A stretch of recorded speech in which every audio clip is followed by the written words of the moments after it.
बढ़ास पर पब्लिक में आपका स्वागत है। इस वक्त चुनावी दौर चल रहा है। तमाम प्रत्याशी अपने समर्थकों के साथ में जनता से मिलने का प्रयास कर रहे हैं। हमारे बीच में धौरारा विधानसभा से समाजवादी पार्टी के जो प्रत्याशी है वरुण कुमार चौधरी, हम उनसे बात करते हैं। उनके साथ में समर्थकों की भीड़ है, ये लगातार गाँव-गाँव जा रहे हैं, लोगों से मिल रहे हैं। हम इनसे बात करते हैं कि 2022 में अगर इनकी बाइसिकल चली और ये विधायक बने तो क्षेत्र की जनता के लिए क्या काम करेंगे। बताइए, अगर आप विधायक बनते हैं और 2022 में तो जनता के लिए क्या आपने के मन में रखा है? हमारा मुद्दा विकास का ही है। सबसे पहले तो बंदे का निर्माण पे हम लोगों का जोर रहेगा। उसके बाद यहाँ पे सड़कें, पुल पुलिया, जैसे पंडितपुरवा का पुल है, एक इंटर कॉलेज यहाँ पे खमरिया क्षेत्र में बालिकाओं के लिए, और तमाम सड़कें जो अधूरी छूटी हुई है। रास्ते कई जगह गांव में ऐसे हैं जहाँ पे जाने बरसात के टाइम में जाने के रास्ते तक भी नहीं रह जाते हैं। हम लोग उन क्षेत्रों पे काम करेंगे। गाजर कहा जाता है धौरारा को, और यहाँ से कई नेता बड़े बड़े निकले हैं। आपके परिवार से यशपाल चौधरी मंत्री भी रहे। क्या आप मानते हैं कि इतना तमाम राजनीतिक रसूख होने के बावजूद क्षेत्र में काफ़ी विकास नहीं हुआ जितना होना चाहिए? अब क्षेत्र में विकास जो पिछले से रहे उन लोगों ने कोई विशेष करा तो नहीं। बाकी सबके अपने अपने तरीके होते हैं। मंत्री जी जब तक रहे हमारे पिताजी, तब तक उनने काफ़ी विकास करा इस क्षेत्र में। उनका मेन मुद्दा ही यही था कि हाँ, लोगों का जीवन एक अच्छी ज़िंदगी, बेहतर ज़िंदगी जी सके। क्या टारगेट है आपका कि क्या अगर आप विधायक बनते हैं तो क्या करेंगे आप क्षेत्र के लोगों के लिए? जो हमने आपको जैसे बताया कि जैसे बाढ़ वाला है, गायों से निजात देने के लिए गौशालाओं की हमारे माननीय राष्ट्रीय अध्यक्ष जी ने कहा भी है कि गांव-गांव गौशालाएं खोली जाएंगी, जिससे किसानों को कुछ आराम रहे। रात भर एक कोई ना कोई आदमी परिवार का खेत में ही पड़ा रहता। दूसरा मुद्दा है कि बाढ़ का, जिसमें बांध का निर्माण हो। तीसरा मुद्दा हम लोगों का शिक्षा के प्रति है, क्योंकि हमारे यहाँ शिक्षित समाज बहुत है। लोगों के लिए अच्छे स्कूल जगह जगह खुलवाने के लिए सरकारी स्कूल खुलें, जिसमें लोग पढ़ने जा सकें। दूसरा, स्वास्थ्य सेवाएं अच्छी हो सकें। आप युवा हैं अभी और राजनीति में आपकी जो शुरुआत है, क्या लगता है युवाओं के लिए इस क्षेत्र में क्या करने की ज़रूरत है? युवाओं के लिए नए क्षेत्र खोलने पड़ेंगे, नई कंपनियां खोलनी पड़ेंगी जिसमें उनको रोज़गार मिल सके। काहे कि हम लोग यहाँ युवा बहुत बेरोज़गार हैं। तो हम लोग का प्रयास इसी फोकस पे रहेगा कि किस तरीके से उनको नौकरियां दी जाएं। यहाँ पे एक चीनी मिल है जहाँ पर भुगतान को लेकर तमाम समस्याएं आती हैं, तो क्या कुछ ऐसा सिस्टम होगा कि भुगतान के लिए किसानों को परेशान ना होना पड़े?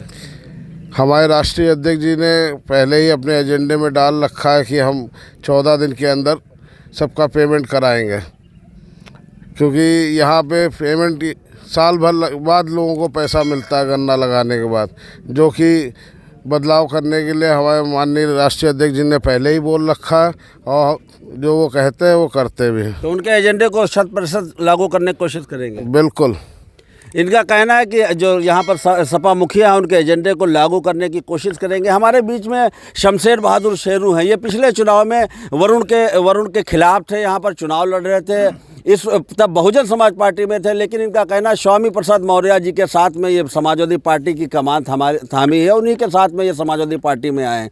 इनका जिस तरीके से आज सपा प्रत्याशी के साथ में दौरा हो रहा है, कहीं ना कहीं जो तस्वीर है इस धौरारा विधानसभा की वो ज़रूर बदलेगी, क्योंकि जो प्रत्याशी रहे हैं और इनका काफ़ी रसूख भी रहा है यहाँ पर। हम इनसे बात करते हैं कि जब ये विधायक रहे उसके बाद जिस तरीके से आज ये एक सपा प्रत्याशी के साथ में, तो ये क्या चाहते हैं आने वाले कल में?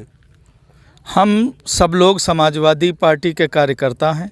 अपने नेतृत्व राष्ट्रीय अध्यक्ष श्री अखिलेश यादव जी के नेतृत्व में कार्य कर रहे हैं।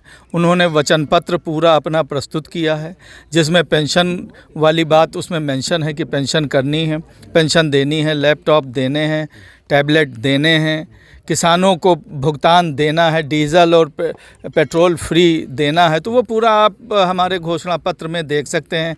रही बात इस क्षेत्र के विकास की, तो चूँकि यहाँ पे 2 उत्तर प्रदेश की बड़ी नदियाँ शारदा और घाघरा चल रही हैं, प्रतिवर्ष अचानक लाखों क्यूसेक पानी छोड़ा जाता है। उन पानी की वजह से जो बनी हुई सड़कें हैं, पुल हैं, पुलियां हैं, सब क्षतिग्रस्त हो जाती हैं।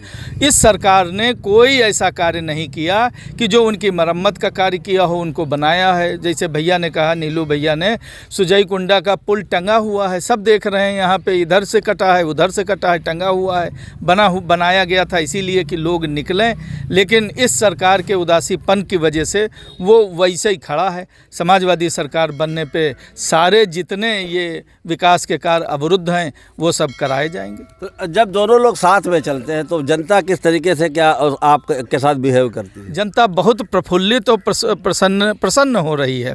उसको लग रहा है कि समाजवादी पार्टी की सरकार बनाना उत्तर प्रदेश में बहुत ज़रूरी है, और सरकार तभी बनेगी जब हम अपने क्षेत्र का विधायक जितवा के भेजेंगे।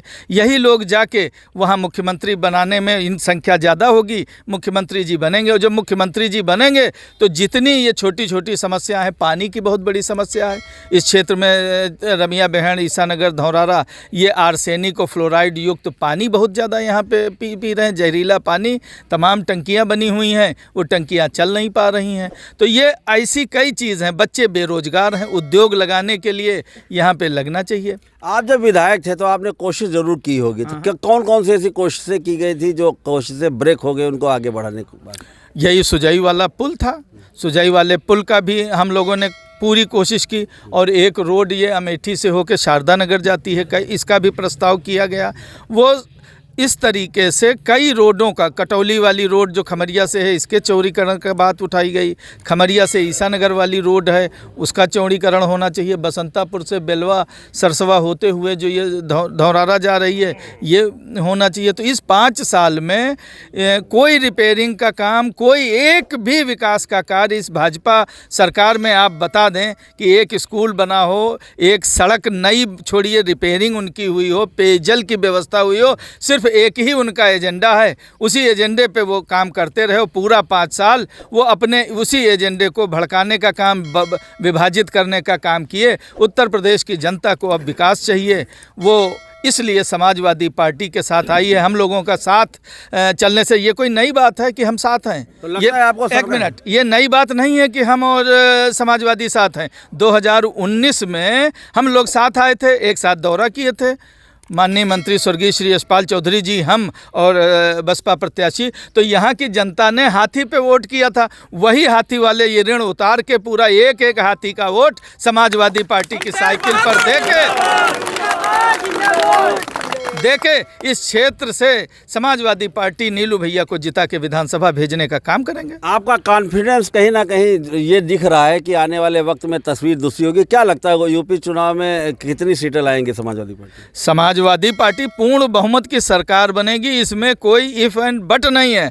बड़े बड़े टीवी विश्लेषक द्वितीय चरण का जब मतदान हुआ है तो वो साफ तौर पे कह रहे हैं कि भाजपा का सुपड़ा साफ हुआ है।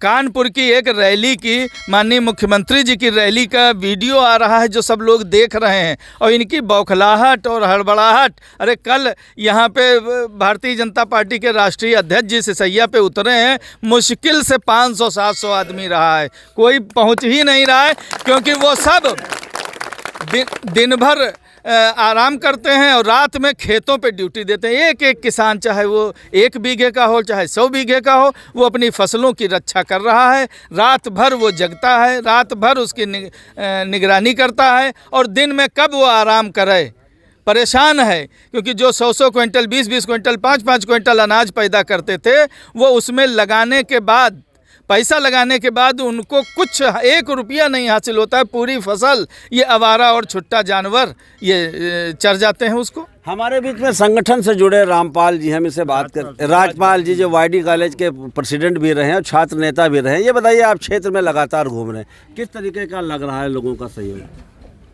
जाहिर सी बात है कि जो चर्चा है कि लहर चल रही है, वो लहर चल रही थी, और उसको लहर को आंधी बनाने का काम आदरणीय बड़े भाई शमशेर बहादुर जी ने किया है। आपके साथ हो, आपके समर्थन से इतने जोश से हम लोगों से लोग मिले हैं, और अगर हम लोग आंकड़ों पे गौर करें तो निश्चित ही हम लोगों की जो जीत होनी है वो ऐतिहासिक होगी। अब तक के धौरारा की जीत में ये मील का पत्थर साबित होगी हमारी जीत। तो ये बताइए कि आप चूँकि शिक्षा से जुड़े हुए हैं, क्या लगता है कि शिक्षा की कमी है इसके क्षेत्र में? क्या आपने कुछ सोचा है कि आपके नेता अगर बनते हैं तो शिक्षा में क्या करेंगे? देखिए, शिक्षा के मसले पे बहुत गंभीर थे स्वर्गीय यशपाल चौधरी जी। वो इतना गंभीर थे जब उन्होंने गौर किया कि यहाँ के बच्चे जो है जिनको BA MA करने के लिए यहाँ से इंटर के बाद भागना पड़ता था, या तो शहर जाएं या फिर जिनका कोई ठिकाना लखनऊ हो तो लखनऊ जाएं। उन्होंने इसी चीज़ को देखते हुए अपने सरकार रहते प्रस्ताव भी दिए थे, और उसी के बाद वो प्रस्ताव के बाद जब बात बनती नहीं दिखी तो उन्होंने खुद स्वयं एक डिग्री कॉलेज की स्थापना की, जो धौरारा सहित पूरे जनपद में एक अपना अलग तरह का महाविद्यालय है, जिसमें BSc एग्रीकल्चर, MSc एग्रीकल्चर, तमाम सारे सब्जेक्ट, अब उसमें टेक्निकल सब्जेक्ट भी बढ़ रहे हैं। और जाहिर सी बात है कि शिक्षा के क्षेत्र में इतना अच्छा काम करने के बाद लोगों ने देखा कहीं ना कहीं इतने संजीदा नेता थे हमारे, उन्हीं के पुत्र हैं वरुण चौधरी जी, जिनसे बहुत उम्मीदें हैं और निश्चित वो उम्मीदें फलीभूत होंगी और हमें सफलता मिलेगी। आप बताइए कि आप लगातार साथ में चल रहे हैं, तो किस तरीके का सहयोग मिल रहा है आपको? जैसा कि हम लोग बराबर काम कर रहे हैं, जैसा कि स्वर्गीय यशपाल चौधरी जी के साथ हम लोग बराबर रहे, और आज तो ये इतिहास धौरारा का गवाह है। जब दो महारथी एक साथ हुए हैं तो ये समझ लिए कि इतिहास धौरारा विधानसभा का पूरे उत्तर प्रदेश में इतिहास लिखा जाएगा।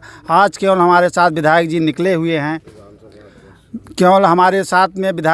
हुए हैं, इस क्षेत्र में ये नहीं लग रहा है किसी गांव में कि अभी जो बात कर रहे थे कर्ज उतारने की बसपा की, अगर बसपा पूरी साथ आ जाएगी तो धौरारा का इतिहास रहा है। जैसा कि सन 93 में चौधरी साहब यहाँ से विधायक बनकर गए थे, वही घड़ी आ गई है कि वरुण चौधरी को पहली बार विधानसभा पहुँचाने का काम यही सब जनता करेगी। जनता जनार्दन होती है, और जैसा कि बता रहे थे विकास कार्य में उनका एक सपना था कि दोनों नदियों से धौरारा को मुक्ति दिलाई जाए, वैसा ही जो उन्हीं के ही प्रयासों से जो बंधा का अधूरा निर्माण कार्य रह गया था उसको पूरा कराने, क्योंकि ये सेंट्रल गवर्नमेंट से होता, बहुत थोड़ा कठिन काम होता, उन्होंने लग के करवाया था। जो काम शेष रह गया है वो करवाने का काम करेंगे। और इनका एक था कि वो खेती और किसानी से जुड़े हुए थे, उनका काम ये नहीं था कि पैसा कमाना। तो उन्होंने जब डिग्री कॉलेज की स्थापना की तो यहाँ बेरोज़गारी बहुत थी उस समय, तो उन्होंने एक BSc AG लाए। वो उनका ये सोचना था जब भी हम लोगों की आपस में बात हुआ करे तो वो हमेशा यही कहे कि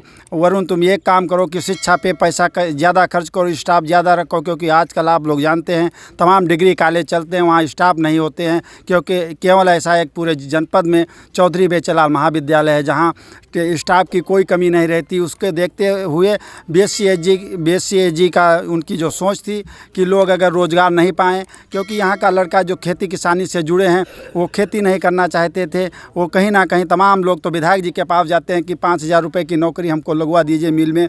उनकी एक सोच थी कि वो अपनी खेती जो टेक्निकल ढंग से करें। फिर उन्होंने BSc AG लाई, तमाम बच्चे तमाम लड़के साथी निकले और जो अपनी खेती को करने का काम किया। ये विकास यादव इनका जिस तरीके से ये लगातार साथ में चल रहे हैं, ये विधानसभा अध्यक्ष है, इनका कहना है कि दो महारथियों को एक साथ निकलने के बाद इस क्षेत्र में इतिहास लिखा जाएगा। ये इनका जोश है, ये इनका जिस तरीके से जिताने का जुनून है। आने वाले 2022 में जब 23 तारीख को मतदान होगा तो वो बताएगा कि यहाँ का सिकंदर कौन बनेगा। धन्यवाद।